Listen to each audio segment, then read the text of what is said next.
Sok kalau sik kurang trimo kulitnya wis ireng, wis coklat, wis apik.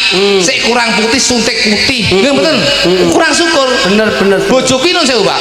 Bojoku kurang syukur, kulitnya wis coklat apik lho. Nggih. Kuwi yo pengen putih, tak tukoni skincare. Masyaallah. Siang malam iki karepe iki siang dhewe malam dhewe. Ora betah. Ora betah, karepe bojoku iki instan langsung.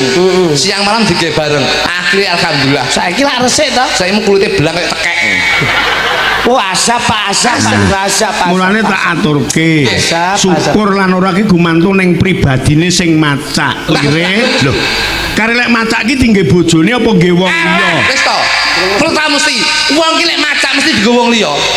Sama delok wong ngene iki, macak ayu mergo nek tontonan, jajal ning omah kok nggih daster jebol-jebol. Oh, ya ora. Lho ki lho. Lho sewu. Lho, contone kaya Busri, garane jenengan iki.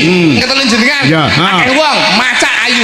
Alah, mbok sumpah iya. Jeneng lek arep metene manten iki 2 jam lek macak. Kan tak tekone Bu, iki macak ki nggo aku apa nggih wong liya? Dandan to? Dandan aku ndek iki dolane kala jam 4 iki blobok tok. Tangi turu. Iya. Malah gawe daster tipis e lamok. Nggon tali kotange pedhot siji kok kae. Wis tak sambung.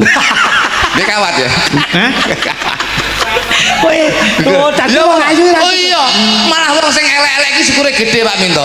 Oleh rezeki sithik ora dienggo maneka warna, oleh rezeki akeh ora dienggo rena-rena. Insyaallah rezeki sithik akeh diklumpukne dadi siji, dienggo munggah ning tanah suci munggah haji.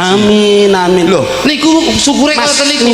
Timbul tutur iki sapa to? Lho, lho. Awakmu lho, ngono. Lah iki buktine iki lho. Lho ya. Buktine wis bengesan. Lho. Kamu kok ya wis nggih benges sik diabang meneh. Ora pede to. Iya. Berarti wong ayu-ayu piye, Mas? Kurang syukur Cadangane neraka. lho.